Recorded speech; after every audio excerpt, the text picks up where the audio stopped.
Kita jalankan exam ya.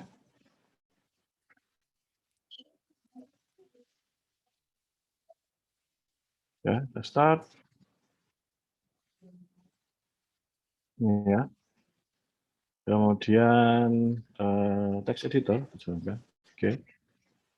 Dan ini web kita kemarin, ya. Kita sudah membuat koneksi. Nah, ini saya sedikit lakukan perubahan. Saya cuma menghapus saja. Ya, di file koneksi PHP kemarin ya. Silakan Anda hapus. Kita gunakan sampai line 6 saja. Selebihnya Anda hapus boleh. Nah, ini kemarin kita sudah membuat sebuah koneksi ke RDBMS MySQL ya, dengan PHP gitu. Dan kita sudah berikan error suppressor. Kemudian error handlingnya juga sudah kita aktifkan. Nah, hari ini kita akan belajar tentang proses CRUD-nya, Create Read Update.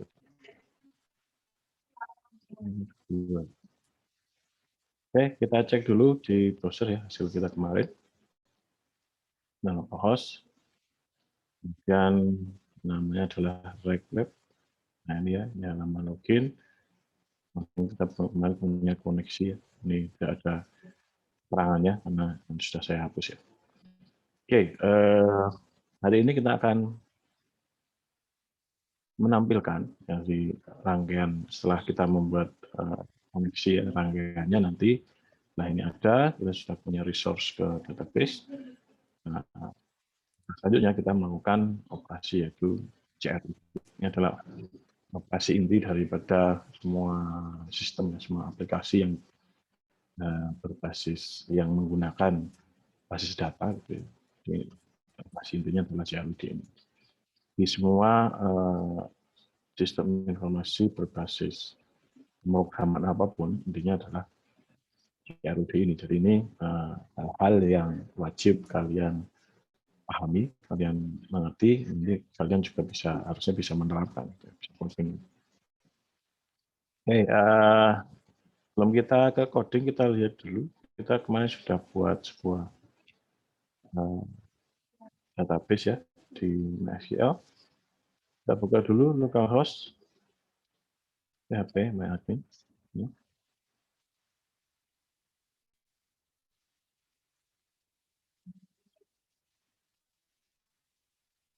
Ya, kita sudah punya tabel ini database like web rak.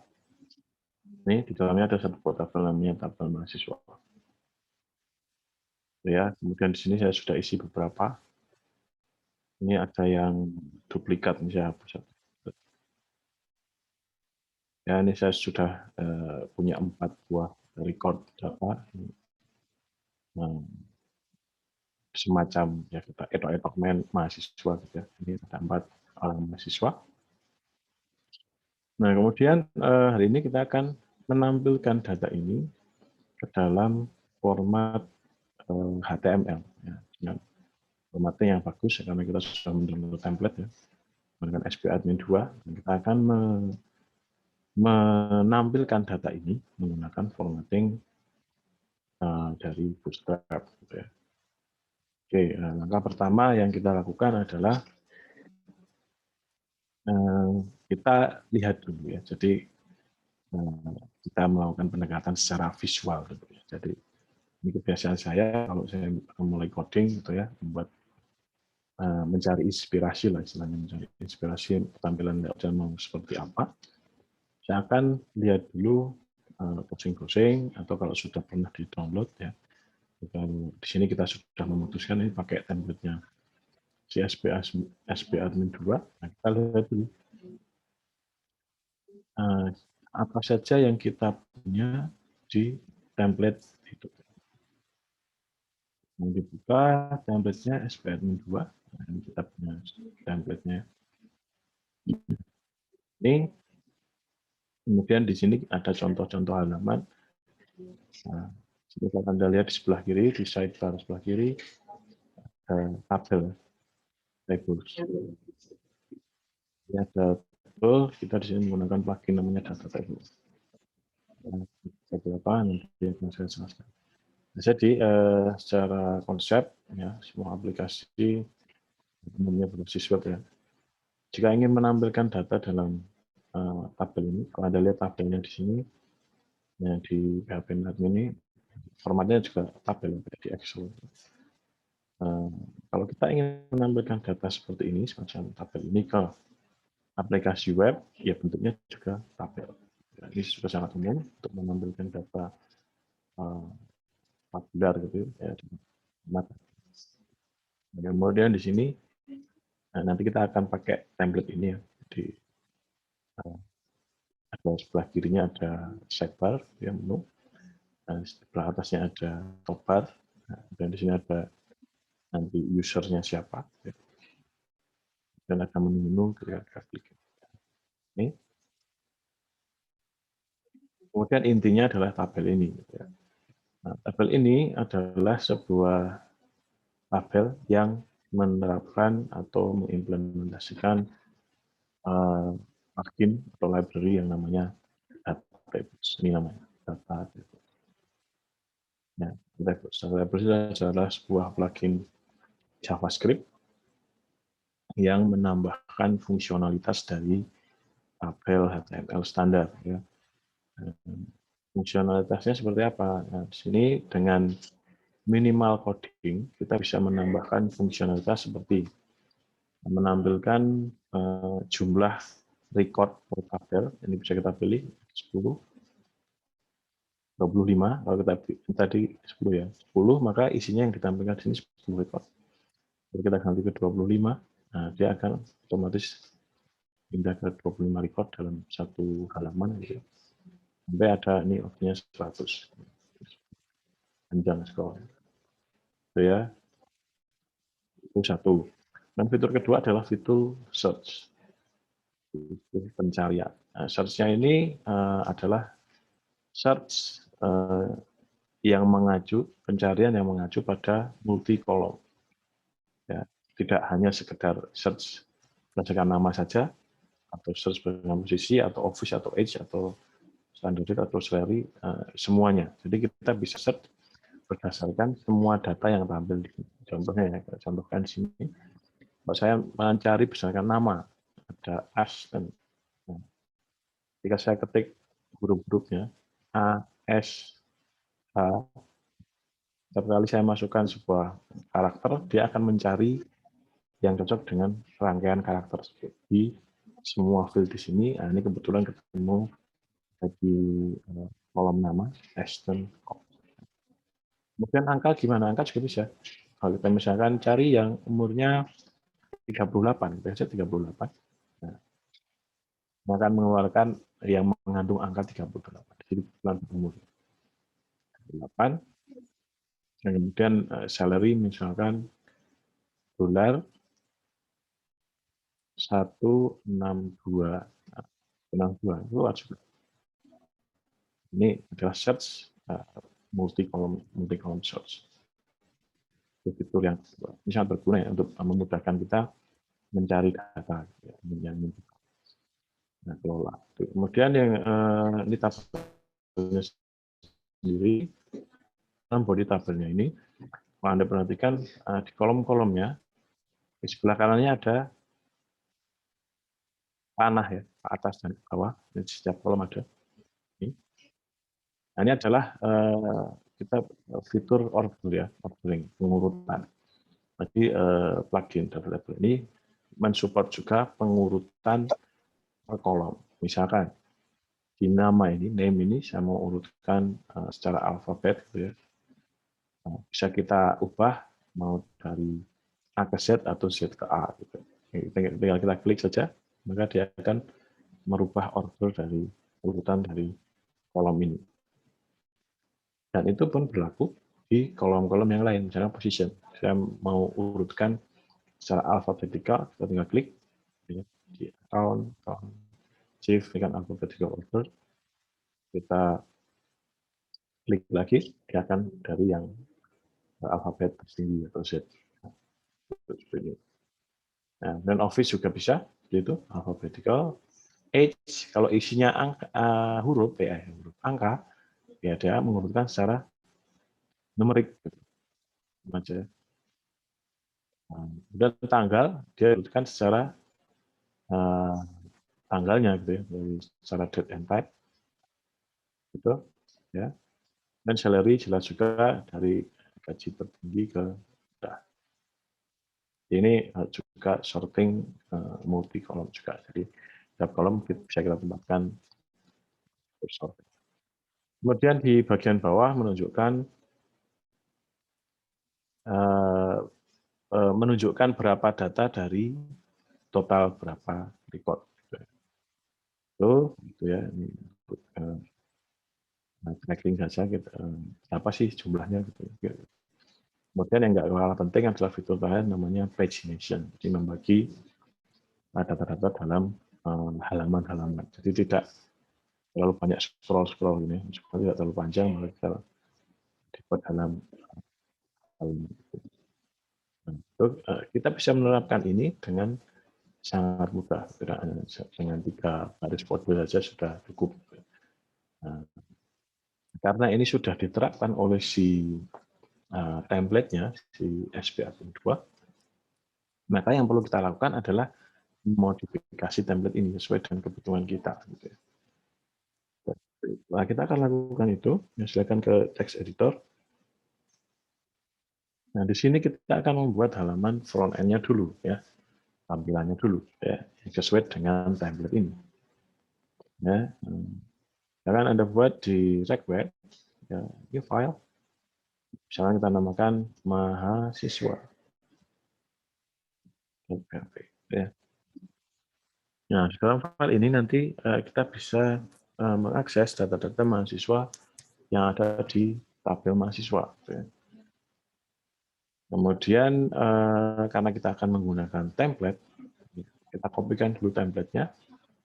Nah, di sini kebetulan sudah saya sediakan di folder ya, di text editor saya di Sublime. SPAdmin juga sudah saya masukkan di sini. Kita tinggal cari tadi namanya apa? SPAdmin tables HTML. Kita cari ya ini, tables HTML. Nah, kita hanya perlu memodifikasi ini yang tampilan yang sudah di Ctrl A, Indonesia. Kita pindahkan ke mahasiswa. Kopikan di sini. Nah, ini ya. Kalian lihat ini barisnya ada 929 baris kode. Tapi jangan khawatir, kita akan persingkat itu ya. Ini yang paling banyak karena si template ini menuliskan isi datanya, isi tabelnya menggunakan PR-nya. PR-nya banyak baris gitu ya. Jadi isinya sangat banyak. Sebenarnya isinya sedikit, tidak sebanyak itu. Nah, kita simpan saja. Kemudian kita cek di browser. Cek di browser localhost /sb web slash namanya tadi adalah mahasiswa. Ya. Benar? Nah, dan tampilnya seperti ini. Kenapa seperti ini? Oh, nggak bagus kayak ini. CSS. Ya. CSS-nya belum kita edit. Nah, belum ketemu CSS-nya. Ya. Kita modifikasi dulu. Ya. Di langkah pertama untuk modifikasi, jangan dipastikan, oh ya dari atas, lebih mudah dari atas ya. Dari head dulu. Nah, silakan title-nya Anda bisa sesuaikan dengan data mahasiswa. Mahasiswa. Simpan. Kita lihat di browser. Ini perhatikan akan berubah di sini. Ya, mahasiswa. Dan kita menuju ke asetnya ya, ini CSS. Nah, ini pastikan yang menuju ke folder aset kita tambahkan agar sesuai dengan struktur penyimpanan aset kita. Nah, di sini 1, 2, 3. Ini 3-3-nya menuju ke vendor, kita tambahkan aset. Slash. Dan kita simpan. Dan kita lihat efeknya di browser. Nah, mahasiswa ya, ini sudah download dengan baik. Ya. Namun ada beberapa fungsi kalau kita contohnya di sini diklik bisa keluar sesuatu ya. Kemudian di sini ada tadi ada bisa memilih berapa kolom, ini ada search-nya, ini kok nggak ada. Itu karena kenapa? Masih ada aset yang belum di-load, yaitu aset-aset yang berhubungan dengan JavaScript. Ya. Kalau yang di bagian atas ini adalah aset-aset CSS. Ya. Anda lihat nih embel-embelnya CSS, CSS. Ya. Berarti yang bagian atas, di bagian head-nya adalah aset CSS. Ada satu lagi jenis aset, yaitu aset JavaScript, itu adanya di bagian paling bawah. Kita scroll ke bagian paling bawah.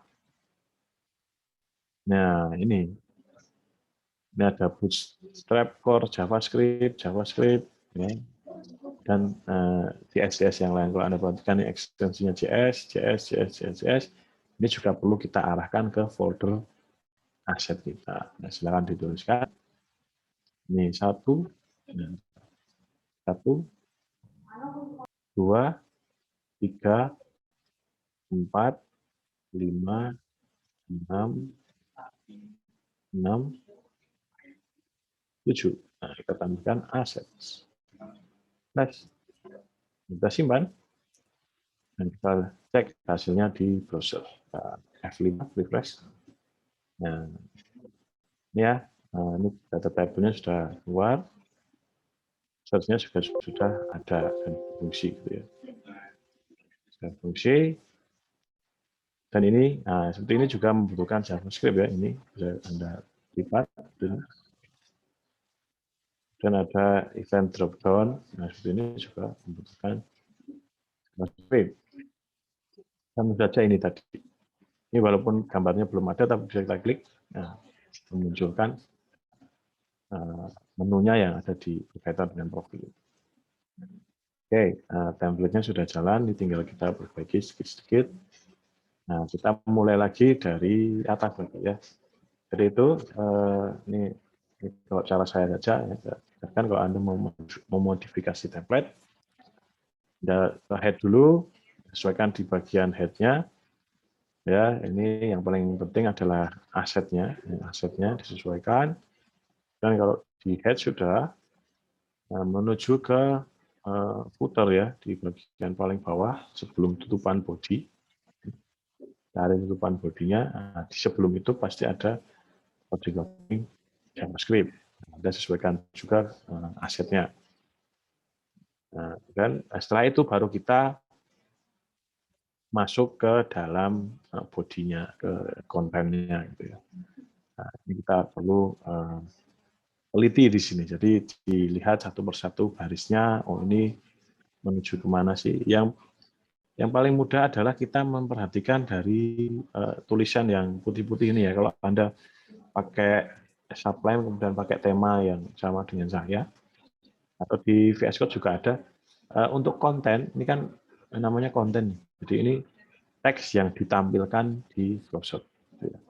Kalau seperti tag yang lain, misalnya div, atau ini UL, A, ini kan itu kan namanya adalah tag HTML, ya. Bukan kontennya. Kontennya itu ya tulisan, ya, atau gambar. Gitu.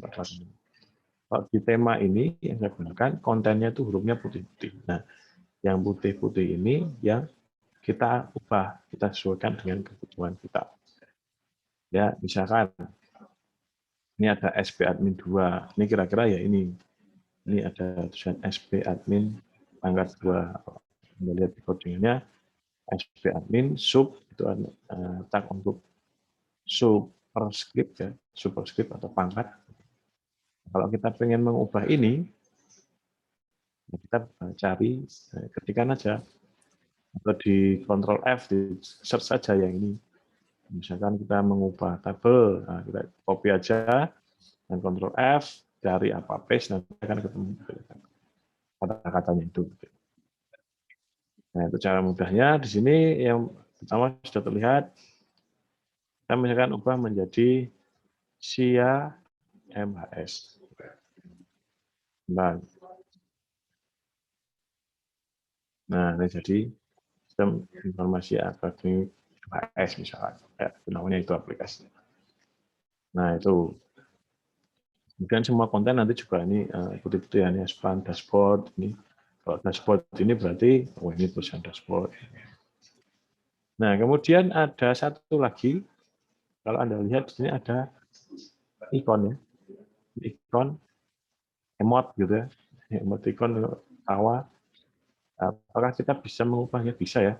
Jadi untuk template ini SPAdmin 2 kebetulan menggunakan yang namanya font awesome. Nah, ya, ada cara untuk mengeluarkan ikonnya adalah ini perintah. Anda lihat di I ini di sebelumnya tadi nama aplikasi ya. Jadi di sebelah atasnya ada ini I, kemudian kelasnya FAS, FA Live Wing. FAS ini adalah Font Awesome Solid. Kemudian gimana kita cara menggantinya? Ya, kita bisa browsing di sini. Silakan cari namanya Font Awesome. Nah, buka. Nah, ini biasanya agak berat nih webnya. Nah, ini Font Awesome ini adalah web resminya gitu ya.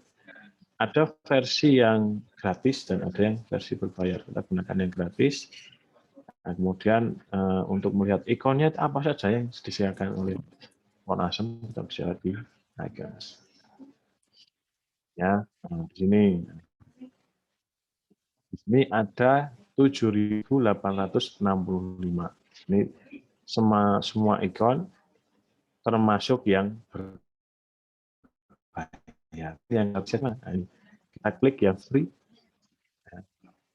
Ini yang free masih ada 1.609 awesome icons untuk jualannya si Font Awesome.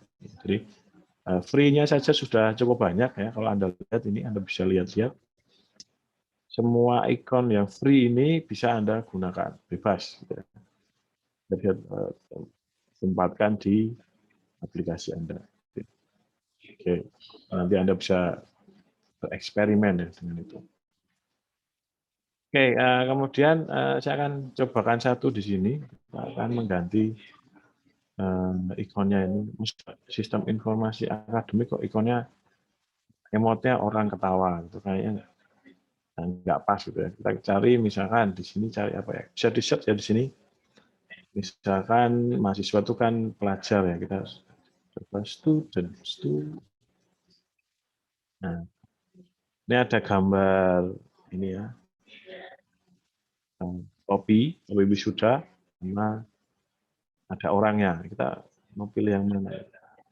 Nah, atau ini ada university, ada school. Milih yang mana ya? Ada ya, bebas saja ya milihnya. Saya misalkan pilih yang inilah. Ini agak lucu ini.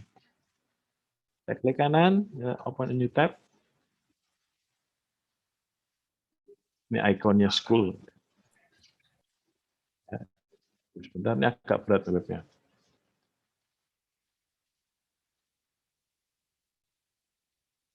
Berat. Lama nih. Kita buka yang lain. Resolution.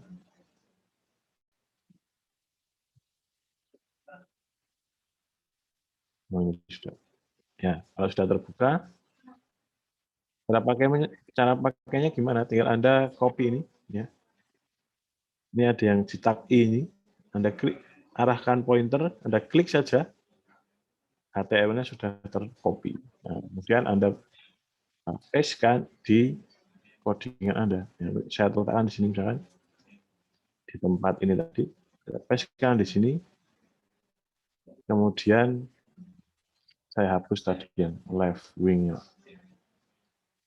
So, kemudian kita lihat di masalah. Nah, ini sudah ya. Ada gedung sekolah tapi kok miring dia. Ya, miring. Kalau di sini tadi kan ini ya. Di sini lurus tapi di sini miring.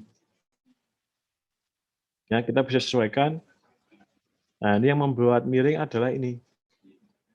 Kalau kalian lihat div di luarnya yang membungkus ikon ini, membungkus I. Ini ada kelas rotate N15, itu berarti rotasi negatif, berarti counterclockwise ya, berlawanan dengan arah jarum jam sebesar 15 derajat. Coba kalau kita ganti misalkan 45, bisa nggak? Nggak bisa ya. N30,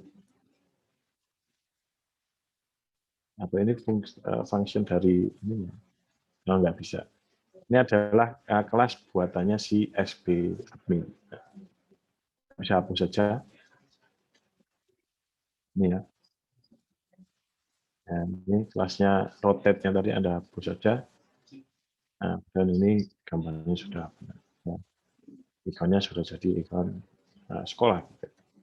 Nah, kemudian satu lagi tentang font Asm ini, karena dia itu bukan gambar ya, namanya juga font Awesome. Nah, dia adalah sebuah font huruf ya. Nah, karena dia huruf, kita bisa besarkan, kecilkan, ubah warna dan sebagainya, tidak seperti gambar ya. Kalau gambar mau diubah warna, kan harus gambarnya yang diubah warna, Photoshop dan sebagainya. Karena ini adalah ikon, nah kita bisa ganti dengan CSS. Gitu. Misalkan saya tuliskan ini, inline CSS ya, style, misalkan color, saya buat misalkan apa red di sini, nah di sini merah. Ini bisa Anda warnai sesuka Anda. Anda bisa terapkan semua atribut CSS pada ikon ini. Nah, kalau Anda berkreasi, itu tergantung kreativitas masing-masing. Itu karena font awesome ini adalah sebuah ikon, dia bisa dimodifikasi seolah-olah dia ikon, seolah-olah dia font. Gitu ya. Ya, itu untuk font awesome. Dan Anda lihat ini di menu-menu di bawahnya juga sama, dia memakai font awesome. Anda bisa modifikasi dengan melihat daftar ikon di website. Ada 1.600 itu. Oke, itu kemudian kita akan mengurangi dulu ya komponen-komponennya biar nggak terlalu banyak di template yang kita gunakan. Kita akan hilangkan menunya dulu. Kita tinggalkan cuma satu aja dashboard-nya ini. Yang lain kita hapus dulu. Tombol yang ini jangan kita hapus ya. Ini untuk bisa melipat sidebar-nya agar lebih ramping gitu ya. Kita bisa hapus, cari ya. Nah, pertama bisa dilihat nama menunya apa, dashboard. Kemudian di sini cari yang kontennya itu gitu, dashboard. Ini dashboard di sini. Kemudian ini interface. Interface itu mana? Oh ini yang ada text interface, ini berarti konten. Nah, perlu kita hapus. Ya, kita hapus dari ini interface ya. Dan dihapus sampai ke add-on, pages, chart, tables. Nah, kemudian sampai tables ini ya. Kita coba sampai LI, ini kan di-update dengan LI. Di-update dengan LI, ya, kemudian kontennya tables. Hapus sini. Simpan, kita lihat di browser. Oke. Nah, kemudian ini masih ada dua garis ini ya, dua garis apa agak tipis gitu, tapi terlihat itu garis itu. Kalau di sini kita lihat ada namanya sidebar divider, nah, itu pemisahnya ya. Kita hapus salah satu aja, dia tinggal satu. Ini dan terus, nah tinggal dashboard dan tombol ini untuk melipat sidebar. Tuh. Oke, sidebar sudah. Ya, kemudian kita menuju ke top bar-nya. Ya, top bar-nya kita modifikasi. Ya, end of sidebar. Sebenarnya di template-nya sendiri sudah diberikan komentar sehingga kita bisa mengidentifikasi. Oh ini tuh fungsinya buat komponen yang mana sih? Sudah ketahuan semua. Dan ada konten wrapper, ini main konten, yang asumsinya konten utama. Nah, kemudian di sini ada top bar. Ya. Top bar ini adalah navigasi sebelah atas. Nah, kemudian dalam top bar ini ada nav ya, navigasi ya. Kemudian di dalamnya ini ada sidebar toggle, top bar. Nah, ini menu untuk screen ukuran kecil, kita biarkan saja. Yang kita hapus adalah search-nya. Search for, kemudian tanda ini kita hilangkan saja. Kita tidak pakai. Push, delete. Ya, dan di refresh. Nah, hilang ya. Search-nya hilang. Itu bisa. Kemudian apa lagi? Top bar, navbar. Misalkan kita skip dulu, ini kita cari yang diketahui dulu ya. Kita jangan menghapus yang kita tidak tahu fungsinya apa. Kita hapus yang kita tahu fungsinya apa dulu. Jadi pelan-pelan. Nah, kita akan, ini ada keterangan menghapus ini ya. Nav item search drop down. Visible only XS. Jadi ini asumsinya adalah sebuah fitur search yang kelihatan ketika XS itu extra small, berarti layarnya ekstra kecil, jadi resolusi yang mungkin handphone yang layarnya kecil. Gitu ya. Kita tidak butuh itu, kita hapus, cari tag pembuka dan cari tag penutupnya ini. Nah, kita sudah kalau di text editor sudah ada bantuan. Oh ini kalau kita klik ini, oh ini bukannya tutupnya mana? Oh ini sudah garis bawah tutupnya itu. Ya kita tinggal hapus saja, delete.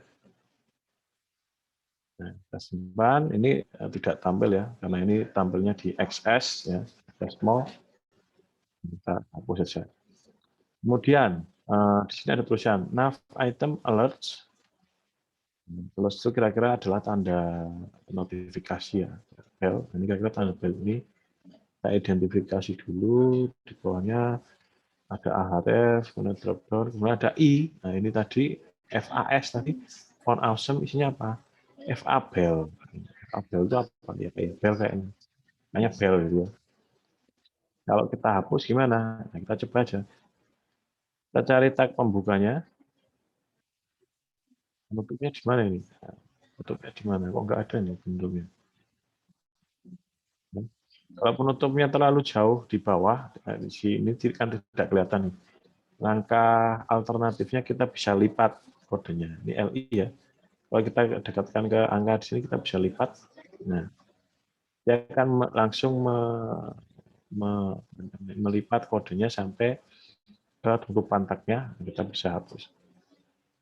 Ya, hapus, delete. Nah, kita simpan. Nah, di sini, nah, tanda loncengnya hilang. Dan selanjutnya, message ya. Message ini kira-kira pesan tuh biasanya logonya item itu ya. Kita sama lipat tag LI-nya ini. Kita lipat dulu. Kemudian kita hapus. Delete. Simpan. Nah, hilang ya. Nah, kemudian ada satu lagi top divider denon. Ya. Tab saja ini. Delete. Simpan. Nah, ini pembatasnya ini hilang. Tinggal ini. Ya. Nav item user information ya. Di sini harusnya ini. Ada nama, ada gambar gitu ya. Nah, di sini namanya siapa? Oh, ini ada konten Douglas McGee. Oh, ini Douglas McGee. Kita bisa ubah sesuaikan dengan selera Anda ya. Ini sebenarnya nanti akan di-generate oleh database ya, atau oleh variabel gitu. Tapi kita akan hardcode dulu. Ini simpan. Nah, ini berubah. Kemudian gambarnya kita sesuaikan. Ya. Ini Anda lihat ini IMG, dia merujuk ke sebuah image gitu ya. Kita perlu sesuaikan agar menuju ke aset kita. Bukan aset.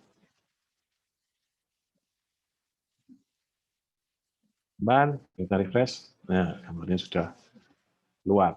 Ya. Oke, top bar-nya sudah. Kemudian, oh ini ada satu lagi nih. Drop down user information. Apa itu? Kalau kita klik, tadi kan ada drop down-nya. Nah, kita juga bisa ubah ini. Isinya mau apa saja, kita tinggal sesuaikan. Misalkan di sini yang mau saya pakai cuma layout-nya saja, yang lain hapus, ya ini hapus. A-nya ini, A, profile, kemudian setting, activity, kita hapus semua. Delete. Nah, top divider-nya juga kita delete. Ya, delete, delete. Kita simpan. Ya. Kita simpan di sini. Nah, ini tinggal lepas aja. Out. Ya. Oke, itu sudah sesuai. Nah, navnya ini end of top bar sudah, navnya top bar-nya sudah selesai. Nah, kita melangkah ke konten ya, jadi di halaman besarnya ini ya, di isinya. Jadi ini sidebar, ini top bar, nah, ini kontennya. Kontennya yang akan kita modifikasi. Ya, ini tables kita sesuaikan. Ini ya, ada head H1 heading-nya, berarti kira-kira ini ya heading-nya. Kita modifikasi isinya. Kira-kira misalkan data mahasiswa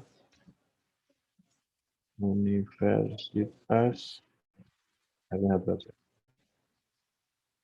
X, Y, Z. Simpan. Nah, ini file Z. Kemudian ini bawahnya bisa kita hilangi atau kita ganti. Monggo misalnya keterangan apa, saya hapus saja ya. Lebih simpel, hapus saja. Delete. Nah, kita mahasiswa Universitas X, Y, Z. Kemudian di dalamnya ini yang disebut dengan card ya. Kalau di konsepnya card, ini ada tampak seperti lembaran kertas yang agak terangkat gitu ya. Satu kotakan ini card yang di dalamnya ada tabel. Nah, ini card shadow MV4 itu untuk setting card-nya. Yang perlu kita ubah adalah ini, misalkan data table example, misalkan di sini daftar mahasiswa aktif misalnya.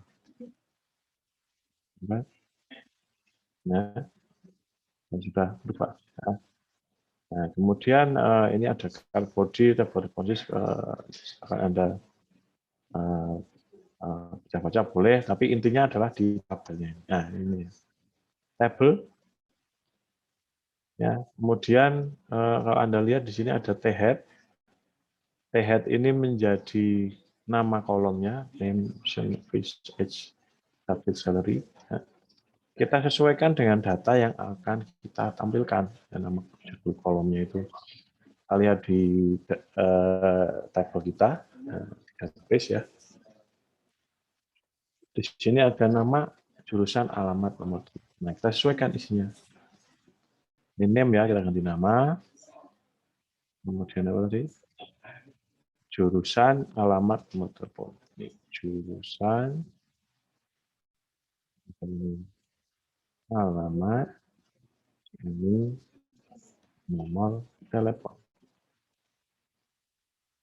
Ya, ini telepon. Kemudian ada satu lagi kolom ya yang akan kita gunakan untuk nantinya bisa mengedit maupun menghapus data-data yang ada di tabel ini. Kolom yang terakhir biasanya ada kolom aksi. Dan yang bawah ini kita tidak butuh, kita hapus saja. Nah, perhatikan kalau kita menghapus satu buah TH, sedangkan TR yang masih punya, ini kan elemennya 1, 2, 3, 4, 5. Harusnya ada 5 kolom, tapi di barisnya ada 6 kolom, nanti akan jadi kesalahan Nah, ini ada nama kolom yang bolong. Karena tidak kita masukkan. Ini di TH-nya kita masukkan 5, tapi di barisnya ada 6. TR-nya seperti ini. Oh ya, kita tangani nanti. Itu T-head-nya. Header-nya. Kemudian T-foot-nya kita hapus saja. T-foot ini ya. T-foot ini nama kolom, tapi di paling bawah. Nah, nama kolom tapi di paling bawah kita tidak butuhkan, kita hapus saja. Delete. Ya. Delete. Nah, kemudian ini, perhatikan ya. Ketika ada satu nama kolomnya hilang, berarti ini tabelnya tidak sempurna, maka si data tabelnya tidak jalan. Karena ada kesalahan struktur di tabelnya, dia nggak boleh jalan. Tuh, diperhatikan. Nah, kita akan hapus TR-TR-nya. Ini ada banyak sekali TR ya. Silakan Anda hapus, sisakan satu TR aja yang paling atas. Kemudian dari TR kedua ini, hapus. Dan sampai tutupan T body, double body.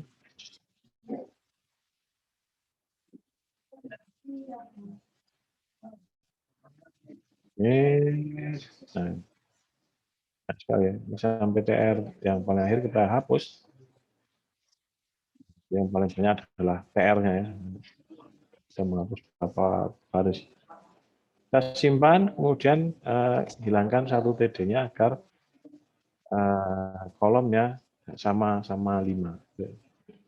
Ya, di T head-nya harus 5, TR-nya juga 5. Di sini, nah ini data tabelnya sudah kembali. Terus sudah, gue tinggal satu baris data saja. Nah, nanti kita akan mengolah di bagian yang sini saja. Jadi kode PHP-nya sedikit sekali. Ya, itu tempat ini kita akan nanti di codingan PHP yang kita sisipkan di sini. Ya. Dan untuk di footer, nah, footer itu ini ya, footer itu bagian bawahnya ini copyright your website tahun berapa, copyright your website, misalkan ini namanya Universitas XYZ, dan tahunnya berapa. Nah, ini kan kebetulan tahunnya 2020. Sedangkan sekarang udah 21 nih. Nah, besok kalau misalnya tahunnya 22, 23, apakah kita harus edit juga masuk ke codingan kita update manual? Nggak harus ya. Ada cara yang lebih mudah, yaitu kita gantikan tahunnya dengan kode PHP. Ini PHP-nya nggak mau jalan itu berarti butuh disimpan dulu, di close, kemudian dibuka. Nah, error. Nah, ini jadi Universitas XYZ tahun berapa? Kode PHP sini non-echo. Function namanya date. Ya, ada butuh format, dituliskan Y besar, Y. Simpan, kita refresh di sini. Ini ada bagian XYZ 2021. Nanti kalau tahunnya sudah berubah 2022, ya ini yang tampil 2022 sesuai dengan tahun di servernya. Tidak saya khawatir untuk mengupdate-nya. Itu. Kemudian di sini top circle, yang lain kan sudah bisa nih, yang terlihat. Nanti ini ada logout modal. Ini di bawahnya sudah JavaScript ya. Logout modal ini kalian lihat bisa di sini ya. Misalkan kita klik contoh, kita logout. Nah, ini adalah logout modalnya. Sebuah halaman pop-up yang muncul ketika kita klik sesuatu dengan modal di sini. Nah, kita biarkan saja, nanti kita gunakan untuk aplikasi. Nah, sementara kita biarkan. Oke ya, itu tadi yang paling bawah sudah sampai ke JavaScript. Nah, sekarang tinggal 217 line dari 900 sekian. Banyak banget. Oke, kemudian kita nanti fokus ke tabel. Saya akan nanti fokus untuk mengolah tabelnya. Nah, untuk front end-nya sementara seperti itu. Ya. Kita beralih ke back end-nya. Nah, silakan di file back end. Mbak, ada pertanyaan dulu monggo untuk front end-nya, cuma editing ya. Monggo kalau ada pertanyaan dulu tentang front end-nya. Belum kayaknya, Pak. Belum ya? Oke, kita lanjutkan ke back end. Di React Web ini silakan Anda buat file baru. Nah, ini saya namakan ini proses PHP. Proses PHP. Nah, di sini ada file. Ya, ini saya menggunakan pendekatan cara saya gitu ya. Jadi programmer itu punya gaya masing-masing dalam membangun aplikasi mereka. Semua programmer punya keunikan sendiri, punya gaya sendiri. Ini saya hanya menyampaikan gaya saya. Jadi saya tidak mengatakan gaya saya yang paling benar, enggak. Enggak ada yang paling benar tuh ya. Yang paling benar itu adalah Tuhan gitu. Enggak ada yang paling benar ya. Jadi saya menyampaikan gaya saya. Kalau misalkan Anda nanti menemukan, oh kayaknya Pak Adam lumayan simpel juga dan mudah dipahami, Anda boleh pakai. Tapi kalau nanti ternyata ada yang kesulitan memahami, silakan ditanyakan dan saya sampaikan gaya yang lain. Oke, ini agak beda dari tutorial yang Anda temukan di web, gitu ya. Anda browsing tutorial CLUD PHP. Nah, pada umumnya tutorial di web itu, ya di Tani Kode atau apalah web yang banyak tutorialnya itu.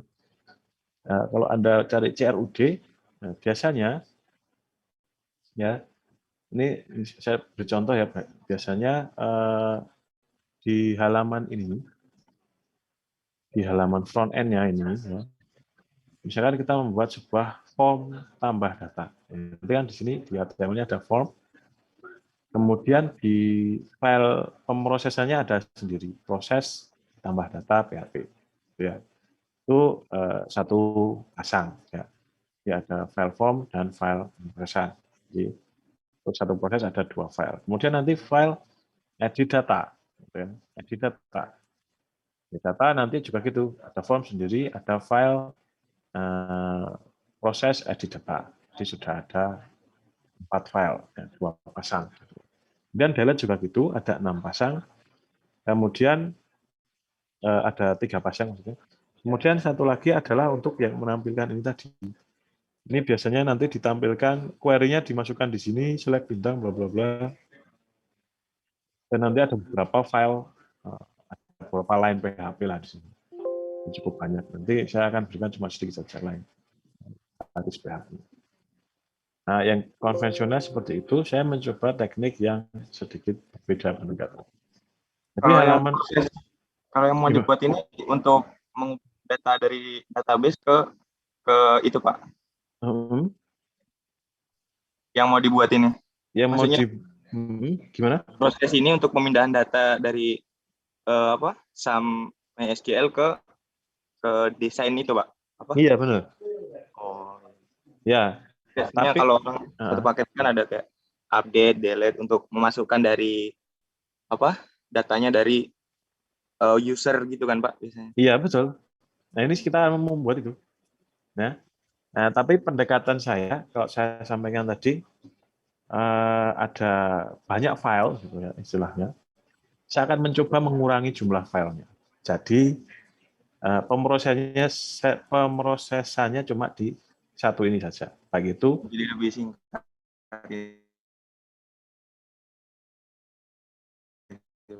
Iya, tidak membutuhkan banyak file. Nah, seperti apa? Ya kita pertama kita ambil koneksinya dulu ya. Karena kita sudah punya koneksi PHP kemarin, kita sudah punya, kita sertakan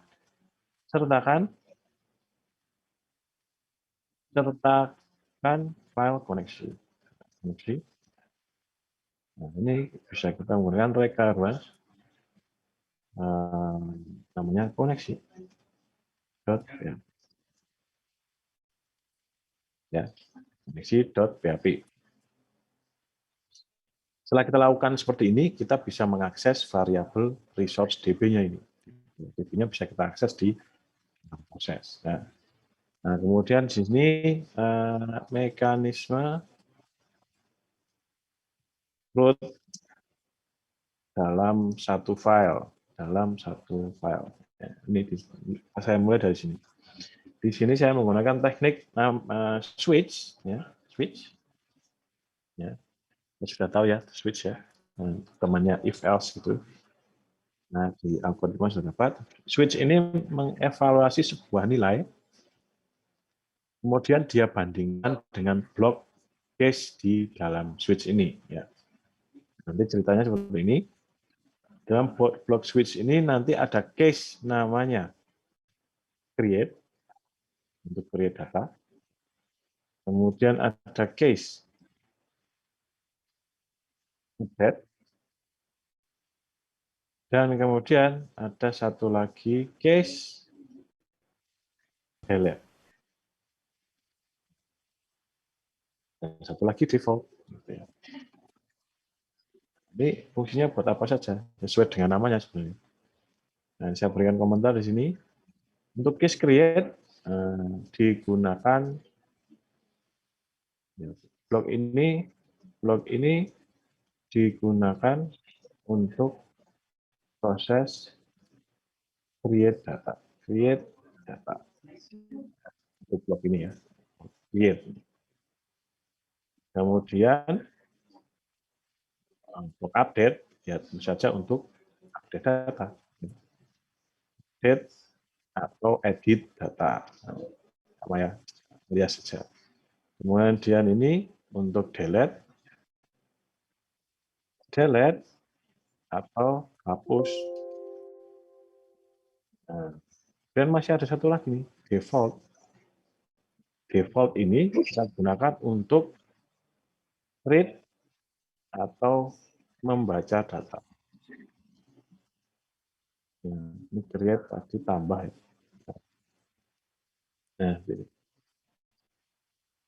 Nah, dia membandingkan sesuatu di sini ke dalam blok-blok case-nya. Yang kita bandingkan apa? Kan ini sudah ada ya blok-blok. Yang kita bandingkan apa? Di sini saya akan membandingkan sebuah merefer gitu ya. Yang saya acu, jadi acuan di sini saya buat sebuah variabel post ya, $_post. Nah, kemudian saya ambil namanya dia mode. Nah, mode. Ini sudah tahu, ada yang sudah tahu arahnya mau kemana ya?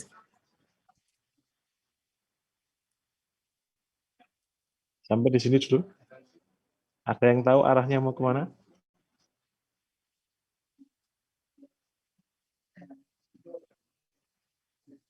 Halo? Atau masih pusing? Ke halaman atau Pak apa di sini itu ya? Nah, maksudnya kok ada $post mode di sini gunanya untuk apa? Cara kerjanya gimana? Coba, kalau ada yang sudah tahu, ada yang bisa menebak. Untuk memindahkan data dari database, mungkin Pak? Iya, bisa. Tapi gimana dia bisa mendeteksi kok ini bisa create, bisa update, bisa delete. Belum ada ya? Belum. Ini benar untuk memindahkan data dari database, benar. Ya. Tapi kok seperti itu? Gimana triknya? Ini salah satu trik ya. Jadi ini gaya saya sekali lagi, bukan yang paling benar, tapi cara saya saja untuk agar lebih singkat kodenya. Oke, ya. Saya mengevaluasi $post mode ini belum ada. Ini kan seperti ini kita dapatkan dari inputan form. Kita submit form dengan nama mode, gitu ya. Lalu kita dapat gelar mode. Gitu kan. Nah, sementara itu, ya gitu ya, kita akan misalkan kita buat sebuah form dulu lah. Ini enaknya tampilkan data dulu atau bikin form dulu? Menurut kalian? Gimana Pak? Menampilkan data dari database dulu atau menginput data dulu? Mending input data aja dulu. Oh, input data dulu. Berarti kita bikin form dulu ya. Nah, kita bikin form dulu. Ya, kita bikin form dulu. Nah, kita bikin file baru, new file.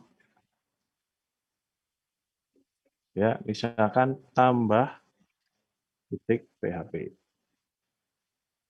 Ya, agar lebih simpel ini tidak akan saya berikan ini ya. Tidak akan saya berikan bootstrap-nya. Cuma saya tambahkannya saya HTML sederhana. Nih. Nah, kemudian di sini tambah data. Tambah data. Kemudian isinya adalah, nah, di sini saya berikan H1, tambah data mahasiswa. Ini HTML biasa banget ya, tidak pakai bootstrap. Data mahasiswa. Kalau nanti kalian memutuskan, saya mau yang keren, pakai bootstrap, monggo. Tapi ini saya contohkan yang paling biasa saja. Dan dalamnya ada form. Ya. Action-nya saya arahkan ke proses PHP, kemudian metodenya post. Ya, biasa ya, input seperti itu. Nah, kemudian di dalam formnya ini tentu saja ada baris-baris inputan gitu ya, atau tag input gitu ya. Nah, kita sesuaikan di sini tag input, tipenya tag, kemudian datanya apa yang kita perlukan? Nama, jurusan, alamat, nomor telepon. Tag, name-nya nama, kemudian placeholder-nya ya kan, nama lengkap. Ya, registrasi BR. Kemudian yang ke input yang kedua adalah jurusan. Input, tag, name-nya jurusan, placeholder, jurusan.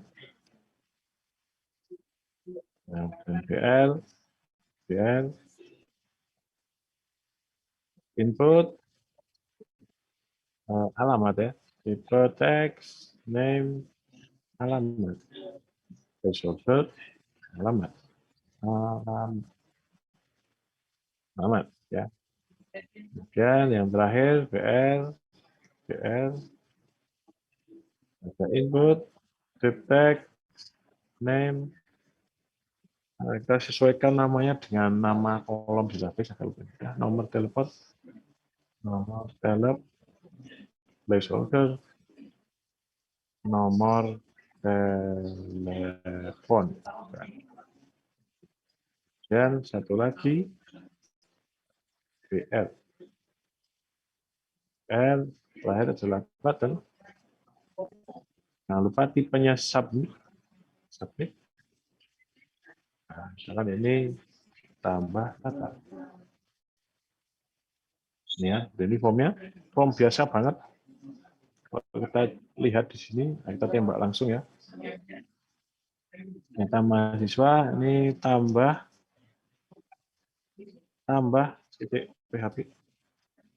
Nah, ini form kita biasa banget ya. Kan jauh kalau sama yang ini ya. Ini kan bagus, keren. Ini saya versi singkat, very simple. Tujuannya form ini setelah kita menambahkan data kita submit, ya, dia akan ke ke proses PHP dan masukkan data. Nah, bagaimana caranya? Kalau ini ada notice ya, bukan error, ada notice. Bagaimana caranya kita menampilkan data ini? Ya, kita inginkan. Saat kita klik tambah data, dia akan masuk ke proses ini, tapi ke blok create. Maksudnya ke sini. Data inputan dari form tambah. Nah, gimana caranya?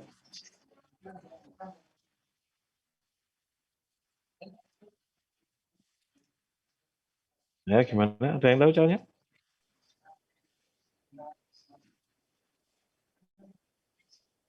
Tinggal mungkin disinkronkan itu Pak dari yang tambahnya tadi. Ditambahnya Dikasih di proses PHP gitu. Kayak linknya gitu mungkin. kayak linknya. Iya kayak linknya dari itu supaya masuk ke proses PHP di Nah, ini sudah masuk ini Mas. Ini bentar ya, saya tunjukkan ya. Ini kalau kita submit ya, tambah data, dia sudah ke proses PHP. Datanya sudah masuk ya, kita perlihatkan. Tapi saya tunjukkan di luar sini ya. Saya print R $post. Nah, ini $post. Ini kita back ya. Kita tambah data. Nah, ini sudah masuk nih.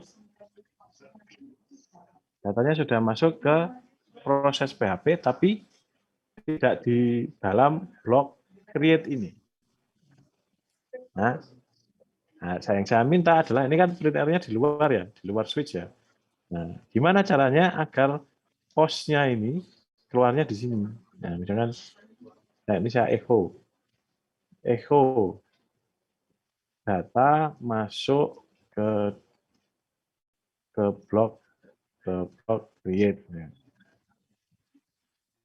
Nah, agar tampil tulisan ini gimana? Kalau tampil tulisan ini kan berarti datanya berhasil masuk ke blok create. Caranya gimana kira-kira?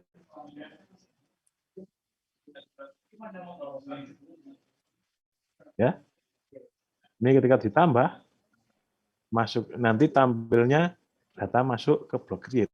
Nah, itu. Ada echo itu. Gimana kira-kira?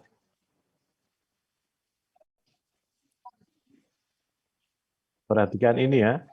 Kita switch apa? Nah, intinya ada di situ. Ada yang tahu? Nah, caranya adalah di formnya kita tambahkan satu input lagi. Tipenya teks, namanya mode, nilainya adalah apa? Namanya mode, nilainya create, betul. Create. Nah, ya. Nah, kalau seperti itu, kita back ya, kita refresh. Mana kok jadi value create. Itu tipenya ya salah. Input tipe hidden aja, bukan tipe teks. Tipe hidden. Nah, input tipe hidden itu nggak tampil formnya, nggak bisa kita isi, nggak bisa kita apa-apain. Ya. Tapi ada di situ. Kalau kita tambahkan ini, kita isikan, ya, isikan datanya. Ini, kemudian tambah data masuk ke blok create. Kemudian tadi ini array-nya yang di bawah print L keluar. Itu ya. Jadi dia berhasil masuk ke blok ini dengan mendeteksi input hidden ini, input hidden namanya mode, itu ya. Paham ya? Paham, Pak. Nah, nanti kalau diedit data, kan saya buat form baru untuk edit data. Kan edit.php. Nanti berarti input hidden-nya apa? Namanya apa? Ada input hidden, name-nya apa? Value-nya? Value-nya bawahnya create itu tadi, Pak. Oh ya, value-nya bawahnya create, update. Gitu. Ya. Ya, kemudian satu lagi delete. Ya, kayak gitu ya. Nah, gitu ya. Jadi satu file ini bisa mendeteksi modenya apa menggunakan input hidden ini gitu ya. Input hidden namanya mode. Saya modenya mau apa? Yang menentukan adalah input hidden ini gitu. Sehingga satu file ini nanti tergantung modenya yang masuk ke sini apa. Kalau grade ya ke sini, grade yang ke sini, jelas ke sini. Gitu. Itu ya. Itu harus jelas dulu itu pemetaannya gitu ya. Nah, itu kan untuk kasus yang post mode, untuk yang ada postnya itu ya, ada input-nya. Nah, sedangkan ini nanti kita lengkapi ya, berarti datanya sudah bisa masuk kalau kita coba di sini. Print R, $post, ya. Kita masukkan di sini, echo, BPR ya, biar kelihatan. Echo, kemudian ini misalkan di blok yang lain saya tuliskan echo juga dengan echo, echo,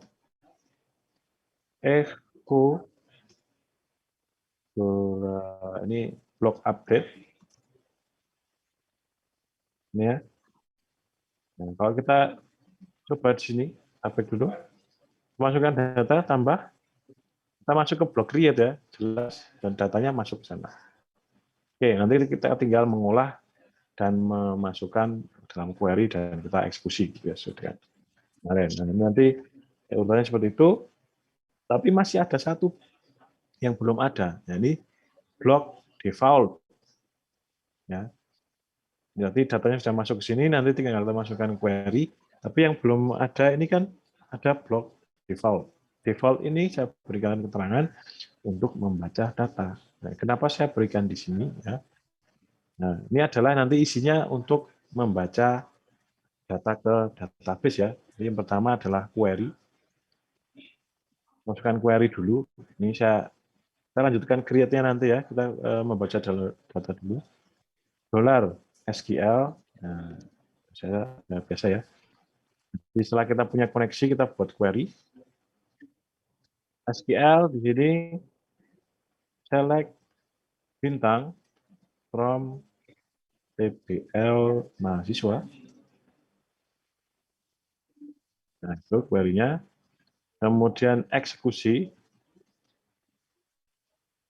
Kita buat variabel untuk menampung result pointernya. Nah, kita namakan result misalkan. Kita gunakan function mysqli query. Membutuhkan dua buah parameter, ya seperti yang di teori kalau Anda ikut teori saya. MySQL query butuh dua parameter. Yang pertama adalah koneksi, yaitu $db. Ya, $db didapat dari mana? Nah, karena kita sudah menyertakan ini koneksi PHP sehingga kita bisa memanggil ini $db. Kita langsung sebut ini. Dan parameter yang kedua adalah SQL. Ya. Setelah itu kita akan fetch data atau mengambil baris per baris datanya. Kita gunakan array while, kemudian saya simpan baris per baris datanya menggunakan $row baris ya, sama dengan kita akan gunakan function mysql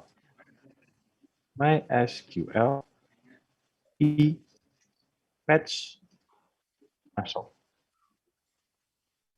Nah, ini bagi yang ikut kuliah teori di saya, kelebihan fetch ASOC ini performanya lebih cepat ketika sudah mencapai dataset sekitar jutaan gitu ya. Jadi silakan gunakan MySQL fetch ASOC aja jika tidak membutuhkan kondisi yang spesifik. Defaultnya pakai ini aja lah. Nah, MySQL fetch ASOC dari $result. Gitu ya. Nah, kemudian ini teknik dari saya, convert atau kemas dalam array PHP. Nah, saya buat array data, array kosong, kemudian baris per baris datanya saya masukkan ke dalam data.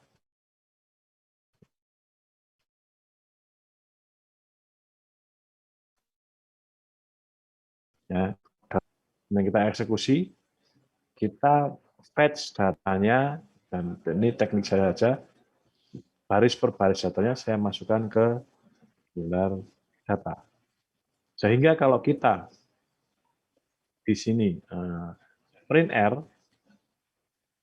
dolar data,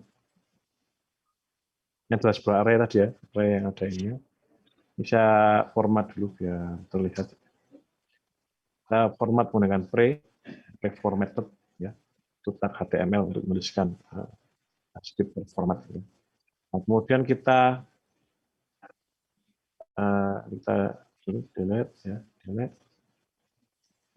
Nah, kita tembak langsung di sini proses. Oh, ini mana? Line 40. Jangan lupa titik koma. Ya. Ingat kata Pak Sandi Gagal ya. Jangan lupa titik koma. Nah ini notice karena modenya tadi. Kemudian ini adalah data yang berasal dari database. Hasil dari array tadi. Ini ya. Ini. Damaji Budi Jendo Sebastian Paimo ya. Nah, ini hasilnya Damaji Budi Jendo Sebastian Paimo. Itu adalah array PHP yang isinya record dari data dari tabel mahasiswa tadi. Ini ya, ini array PHP-nya. Oke. Ya. Kemudian kita akan menampilkan data yang di array ini ke tabel front end ya, ke halaman ini yang sudah keren tadi ya, ini ya, ke mahasiswa tadi, ke sini mahasiswa.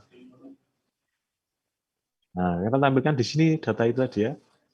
Bagaimana caranya? Ya mudah aja, karena kita sudah datanya sudah kita kemas ke array ini, kita tinggal pindah ke sini.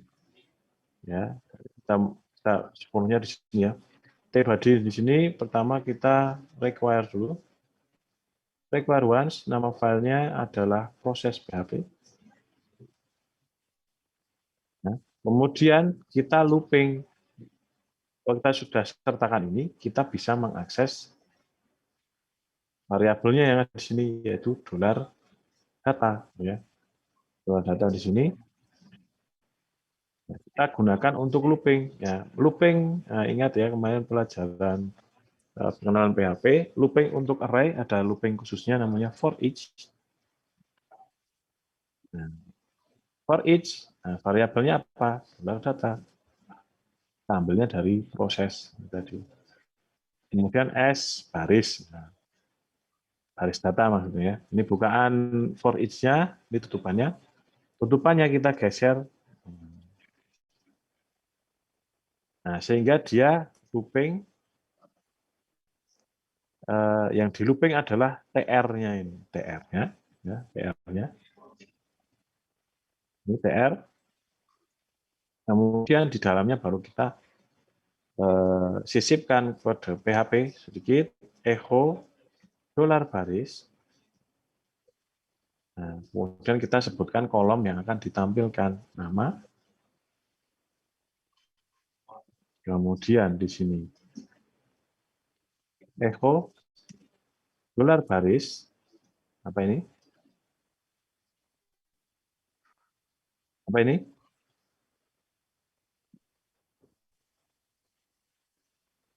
Apa isinya? Sesuaikan dengan urutan kolom di PH-nya. Jurusan. Jurusan. Nah, ini jangan bingung ya. Nama ini berasal dari nama kolom di tabelnya. Ini ya. Nama, jurusan, alamat, nomor telepon. Ya. Nama, jurusan. Nah, ini harusnya echo dolar baris. Oh tadi alamat ya. Alamat. Dan yang ini adalah nomor telepon. Echo Saris no underscore telep. Nah, dan di sini ada aksi satu lagi. Aksinya ini nanti sementara kita buatin dulu. Href, crash, misalkan ini edit, dan href di sini delete. Nah, belum kita buat ya.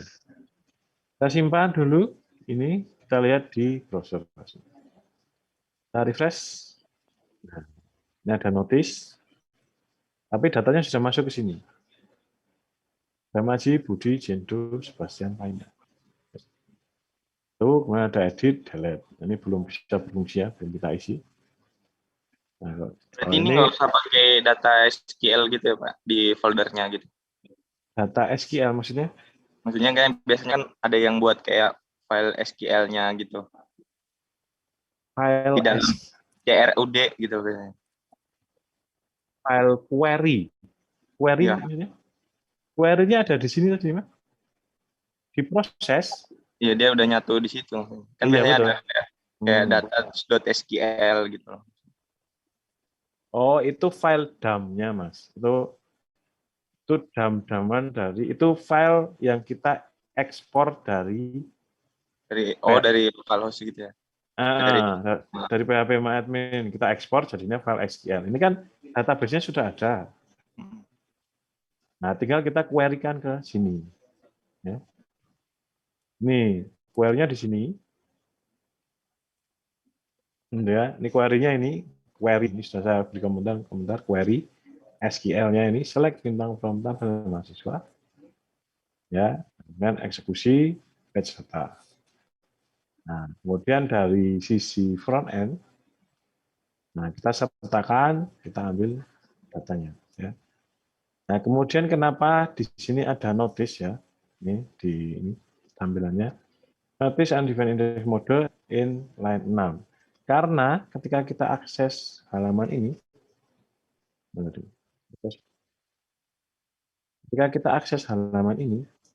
kita kan tidak mensubmit sebuah form kayak memasukkan data tadi ya, tidak submit data, sehingga tidak ada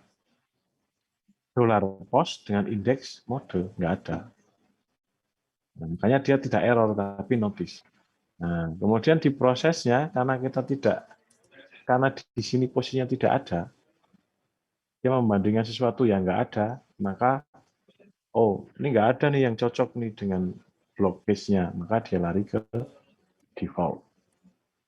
Sehingga di sini saya gunakan block default ini untuk menampilkan data atau read data. Karena kita akses langsung tanpa menggunakan mode apapun. Gitu ya.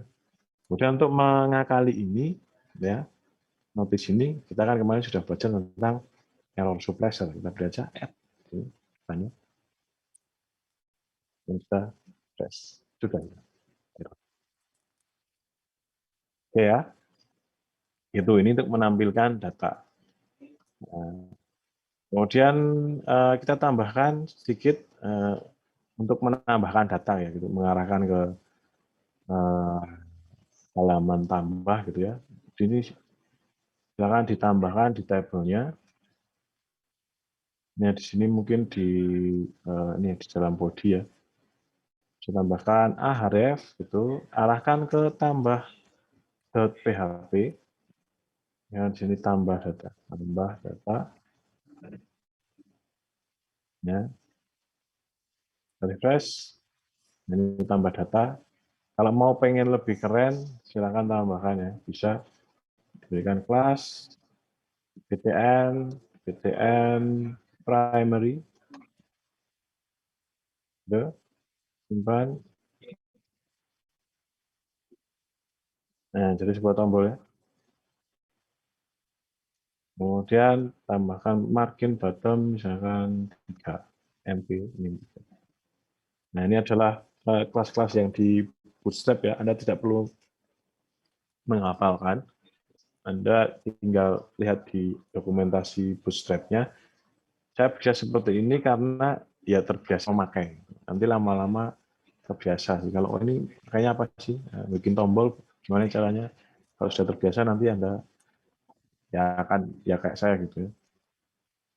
Jadi saya dulu awal-awal pertama juga lihat dokumentasi, cara bikin tombol gimana? Oh, kelasnya apa sih? GTN family. Oh, oke. Lama-lama terbiasa. Nah, ini sebuah tombol untuk mengarahkan kita, ini sebuah ahref ya, tapi bentuknya tombol. Kan agak keren. Gitu. Kalau kita klik dan ke form yang jadul kita tadi, tidak ada style. Ini. Kita tambah data. Ini masuk ke blok create. Oke, sampai di sini dulu. Ada pertanyaan mungkin ini menampilkan datanya. Ya, jadi bisa sisipkan kode PHP-nya cuma ini 1, 2, 3, 4, 5, 6, 7. 7 baris PHP di dalam 200-an tadi kode HTML. Untuk menampilkan data. Monggo kalau ada pertanyaan dulu.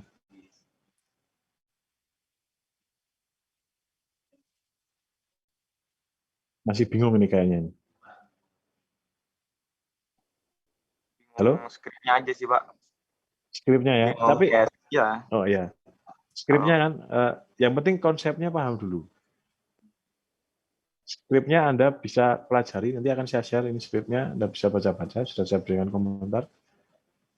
Gitu ya. Anda paham alurnya dulu. Ya. Jadi ini tadi saya sudah buat 2 front end, satu untuk read data, dan satu untuk form tambah data. Yang menunjukkan kemana arahnya ya adalah mode input hidden yang namanya mode. Nah, ini kita bisa isikan sesuai dengan form apa yang kita jalankan. Ya.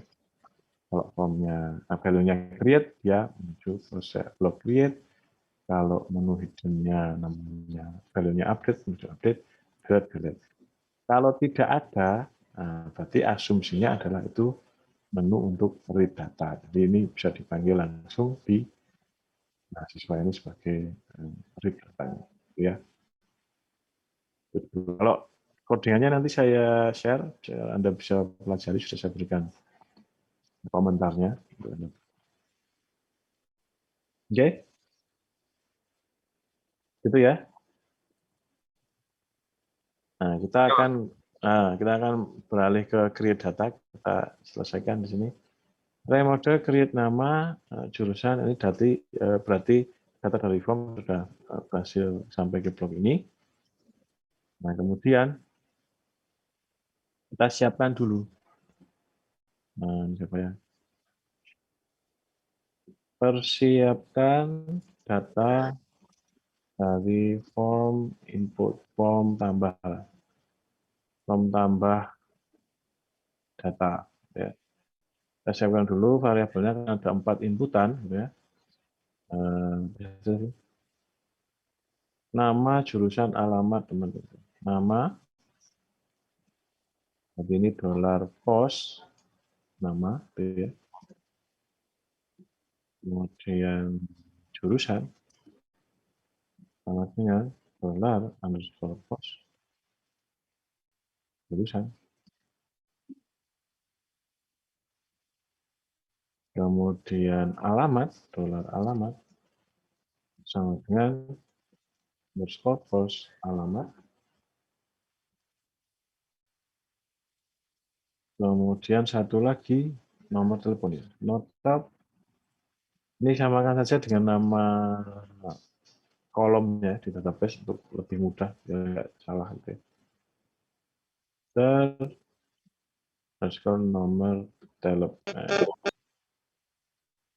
Ini variabelnya sudah kita siapkan. Selanjutnya adalah biasa query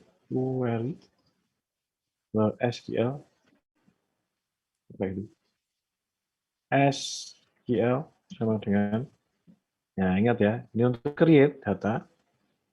SQL yang kita lakukan adalah SQL insert. Jadi insert itu nama tabelnya DPL mahasiswa Nah, kalau saya biasa sebutkan kolom apa yang saya mau isikan ya. Jadi, kita urutkan nama, koma, jurusan, koma, alamat, koma, nomor telepon.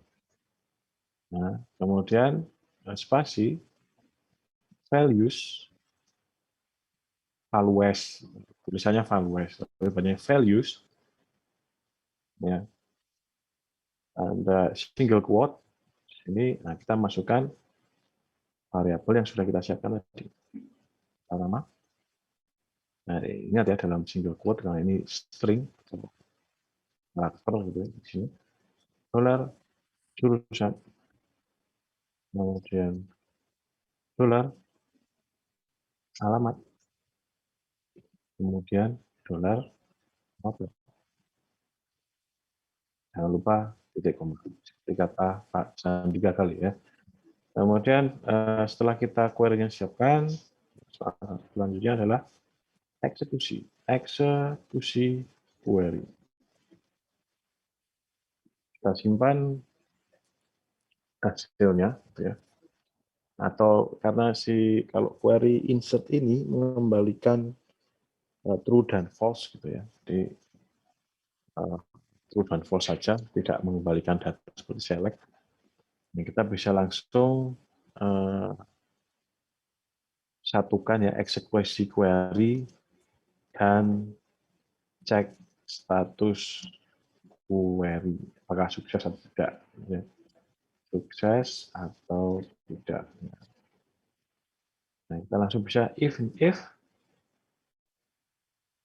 dolar MySQLi, misalnya MySQLi query dolar DB, koneksi dulu ya, cukup 2 parameter, dolar SQL. Jadi ini misalnya gini ya, ketika kita lakukan ini, ketika ini true, gitu ya, lakukan berikut ini, gitu ya. Else, kalau tidak true berarti false ya, salah ya. Echo error input data, kan. Ya. Nah, kalau dia berhasil, kita arahkan kalau input data berhasil, kita arahkan ke halaman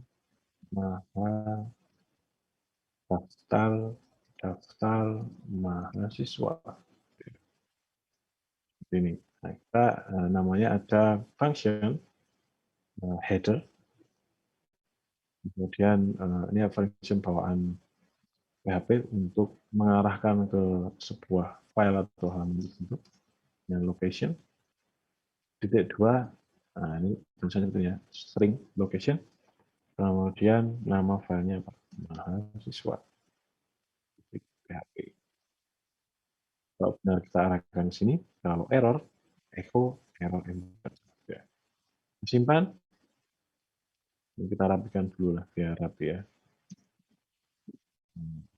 Sama ya. Oke, kita simpan, kita cek kembali, ini refresh ya.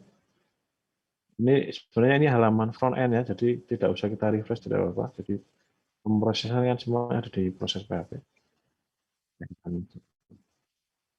Alexander,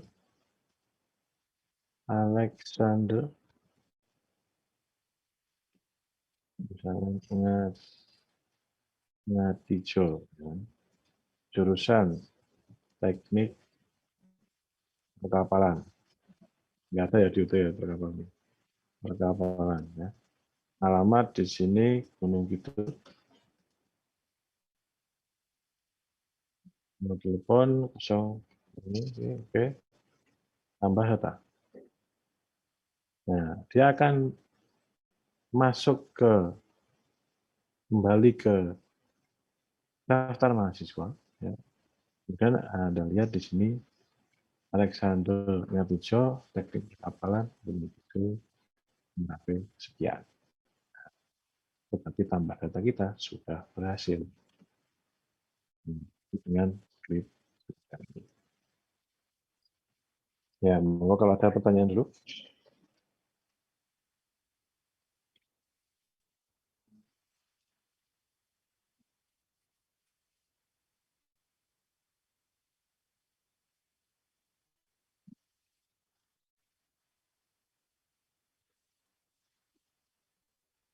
Halo?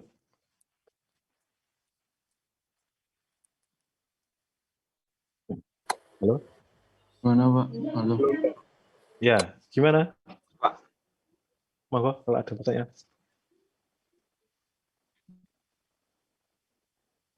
Sudah cukup jelas? Mas, Pak. Oke.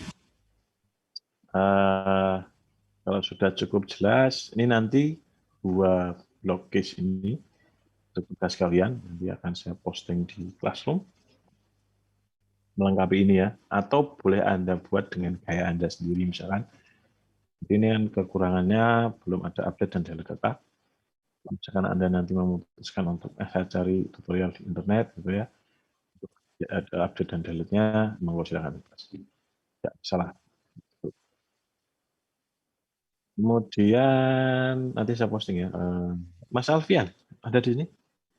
Ada Pak, ada Pak. Ini sudah lama ini, sudah berapa jam ini ya? 1,5 jam ya Mas ya?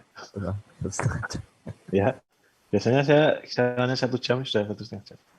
Ya, monggo Mas Alfian, kalau ada tambahan. Ya, Pak. Saya tambahin sedikit saja untuk teman-teman semuanya ya.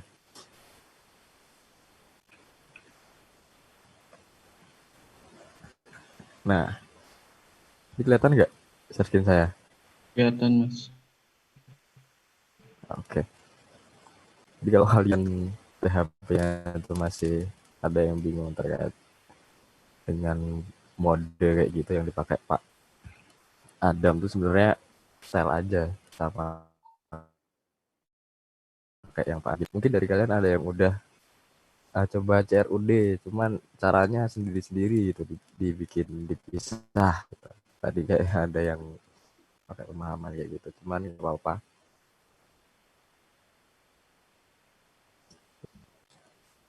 Nah, kemudian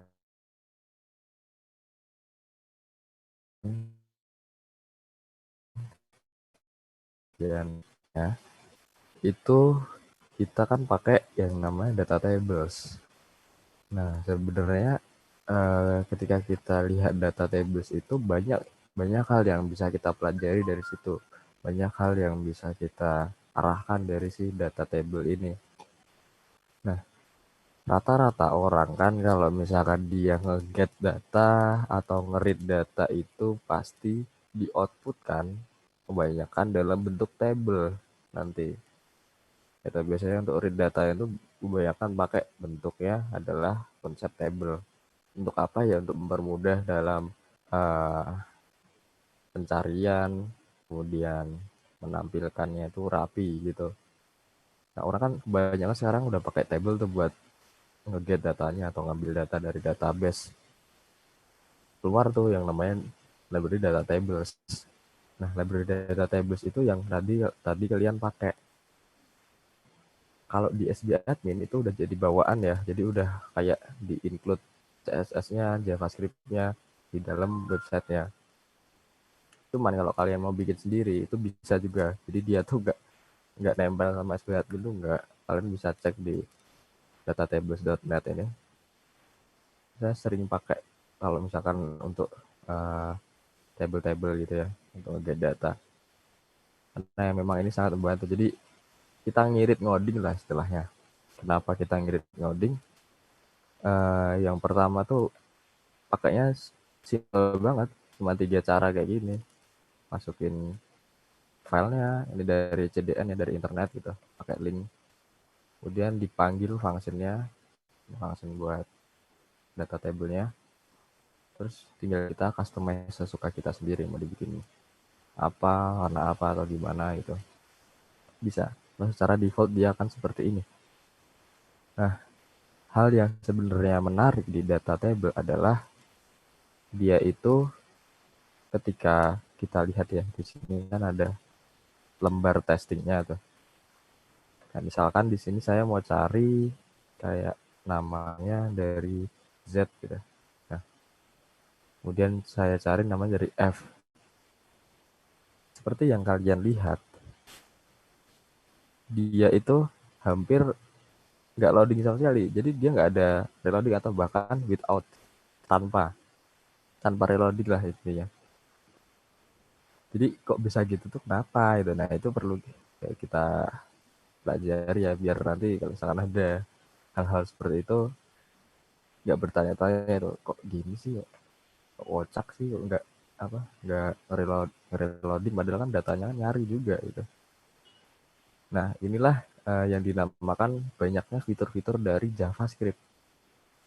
Nah, jadi core-nya si data tables ini dia pakai jQuery JavaScript. Nah jQuery apa? Kemudian nanti kalau yang tanpa loading ini namanya adalah Ajax, JavaScript Ajax. Itu apa lagi? Oke, ya, kita langsung loncat ke sini saja. Langsung loncat. Nah, ini saya ngambil contohnya dari Vitrisco ya. Ketika kalian lihat di bagian sidebar kiri di home, itu kan ada tutorial tentang JavaScript ya.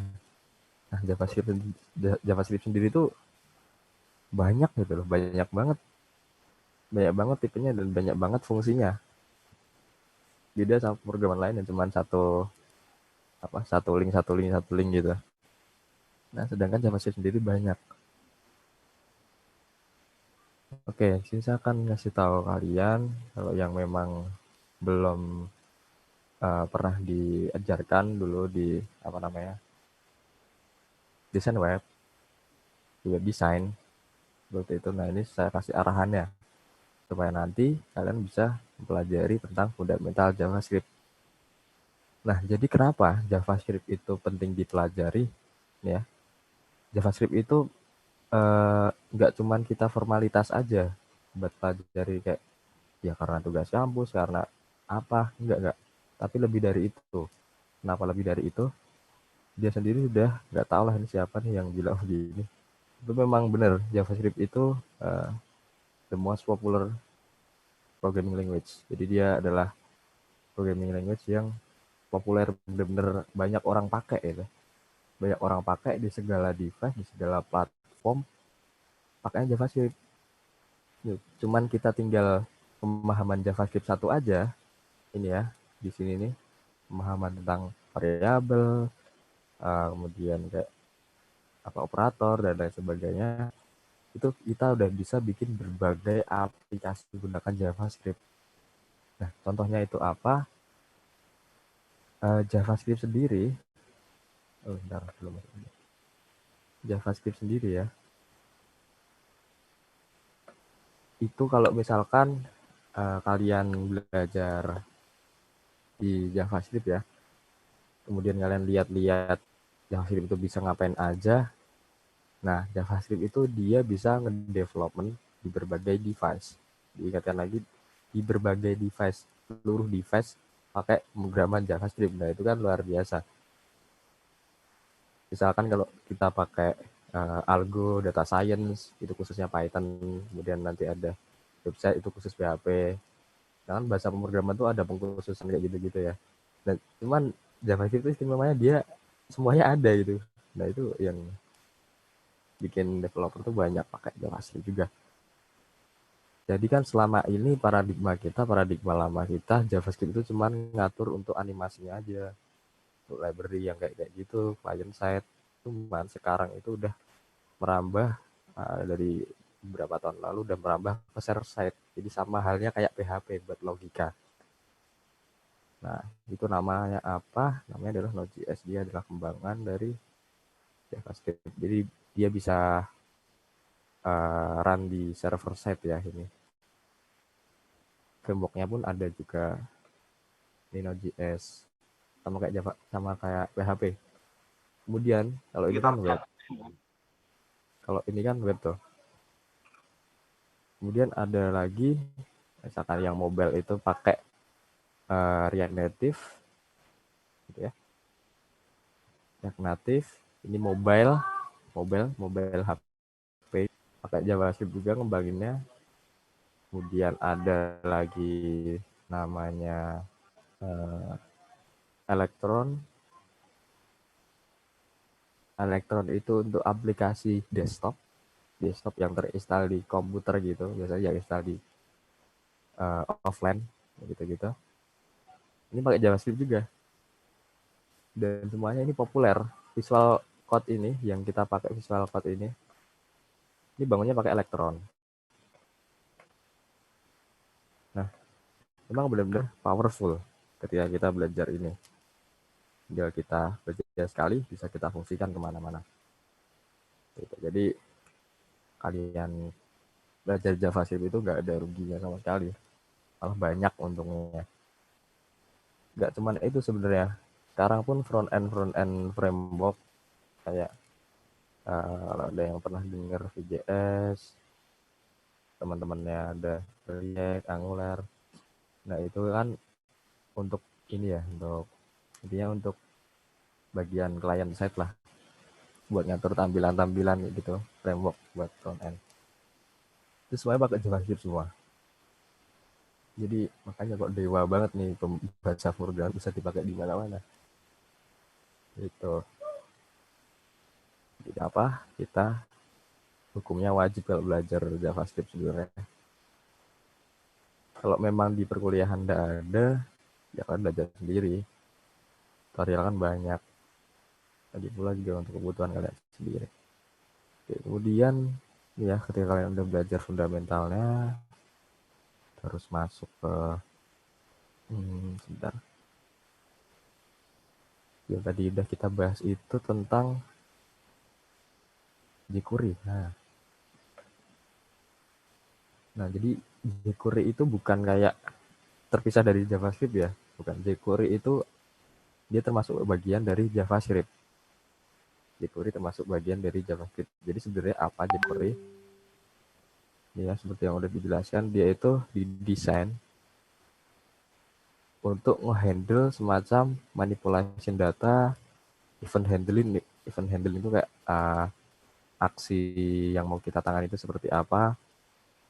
Yang paling identik tuh ada animation serta ayak. Nah, ayak ini yang tadi tuh yang bikin nggak loading pas kita proses logikanya. Itu. Jadi itu di jQuery. Nah, sebenarnya jQuery sendiri punya websitenya. jQuery punya website sendiri dia.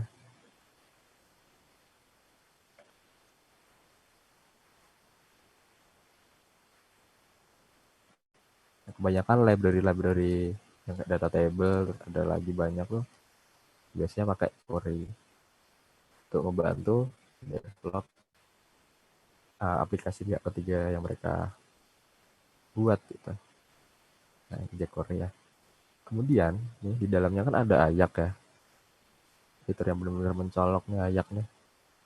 Kita buka ayak. Jadi apa itu ayak? Nah, dia ajak. What is ayak? Jadi ayak itu panjangannya adalah Asynchronous JavaScript and XML. Apa itu asinkronus? Asinkronus itu adalah lawan kata dari sinkronus.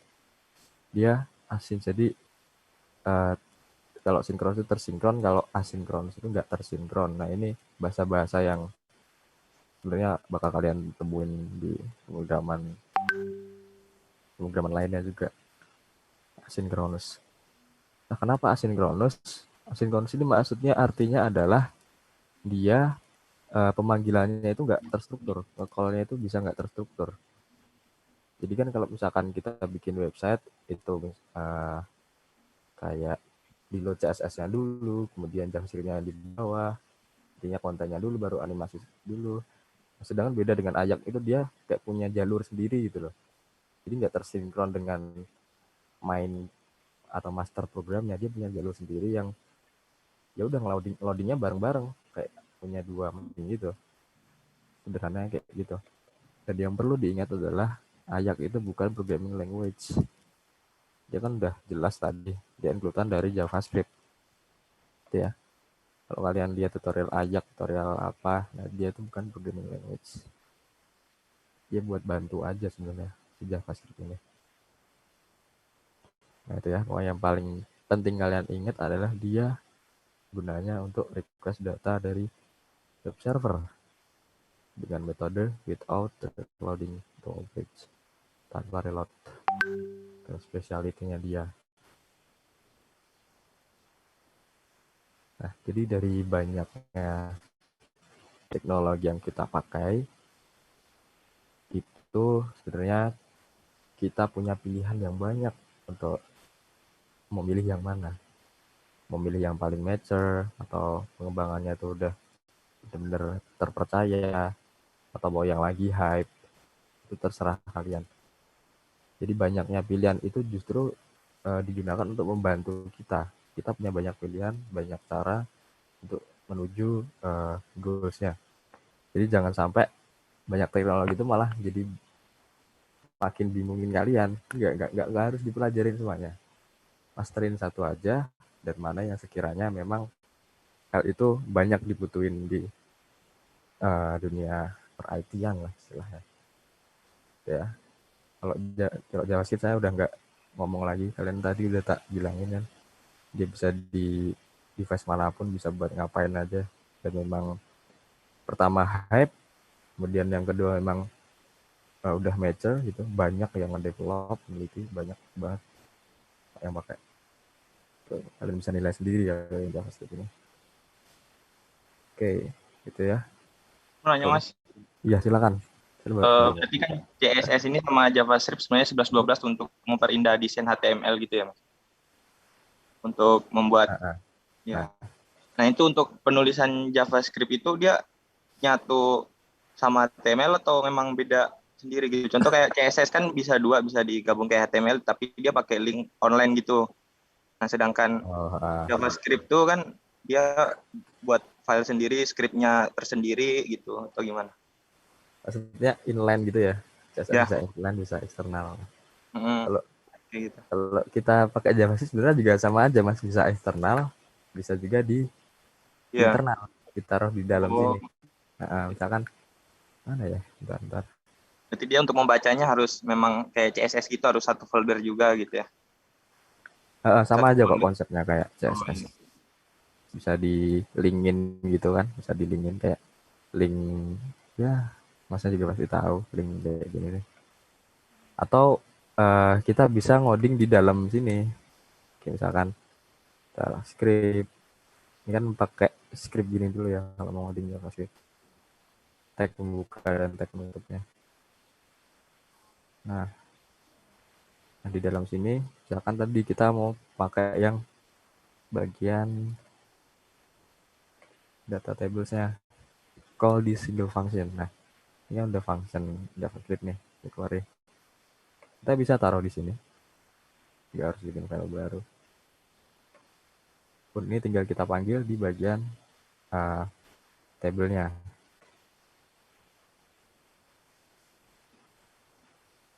Dan ini sekalian aja saya kasih tahu ya.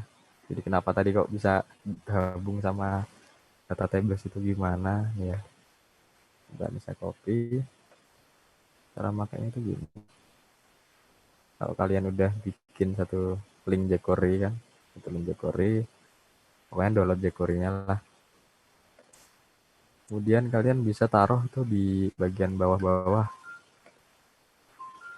sebelum bodinya terutama.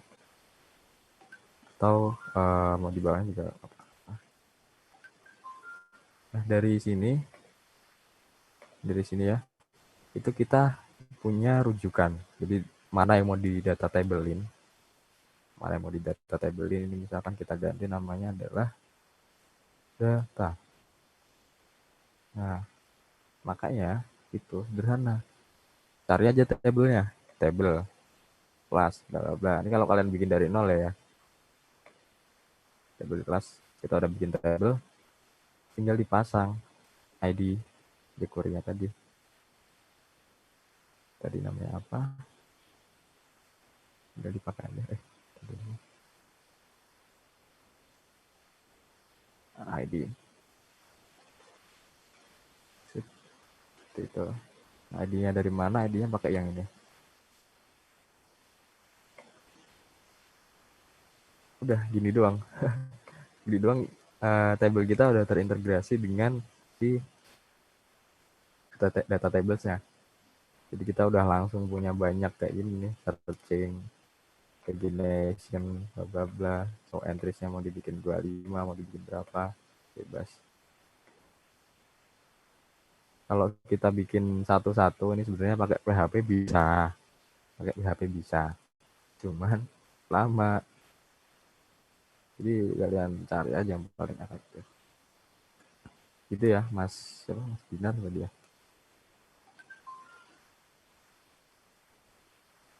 Kemudian ada pertanyaan lagi, monggo silakan.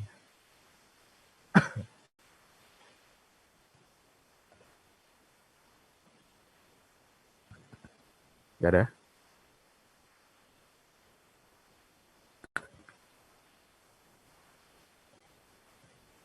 Ya nanti kalau misalkan ada lagi seperti biasanya aja ya di grup, nanti pasti akan saya jawab misalkan lagi free. Biasanya nggak ada kerja. Tanya nggak apa-apa. Oke, kalau misalkan sekarang belum ada, ini saya kembalikan dulu ke Pak Adam, monggo Pak. Oke, terima kasih Mas Alfian. Oke ya, dari beberapa praktikum, sesi praktikum yang saya tempuh ya. Di topik ini kayaknya mungkin saya terlalu cepat ini. Jadi saya tunjukkan teknik yang levelnya itu sedikit di atas gitu ya mungkin. Saya melewati beberapa tahap. Ini saya mau tanyakan dulu, apakah minggu depan perlu diulangi topik ini CRUD yang lebih simpel mungkin? Iya. Perlu. Boleh, Pak. Oke. Jadi ya, jadi mungkin misalnya saya berasumsi, wah ini kalian udah bisa ini, tapi ternyata agak sulit dipahami gitu ya bagi yang beginner. Oke, kalau seperti itu ya minggu depan kita akan tambahkan materi CRUD seperti ini, tapi dalam format yang lebih konvensional. Jadi ya nanti ada satu file untuk menampilkan, satu file untuk form, satu file untuk pemrosesan, file untuk form, dan seterusnya. Dan Anda dapat konsepnya, gitu ya. Oke, seperti itu. Nah, nanti akan saya ulangi ya minggu depan. Ya, Mas Alfian gitu ya, Mas ya. Iya Pak, biar nggak dulu. Ya, biar nggak bingung. Banyak yang bingung misalnya. Saya ulangi. Jadi karena ini basic, ya dasar. Jangan sampai di bagian dasar ini basicnya Anda nggak paham gitu. Kalau di basicnya pondasinya ya, sudah nggak paham, nanti kalau ditambahi bangunan gimana gitu kan. Ya, nanti akan saya coba ulang-ulang. Atau pertemuan lagi saya coba untuk pendekatan yang lebih dasar lagi, simple, sederhana. Kalau saya harap Anda bisa paham konsep CRUD-nya itu. Oke, seperti itu ya. Kalau ada pertanyaan dulu mungkin?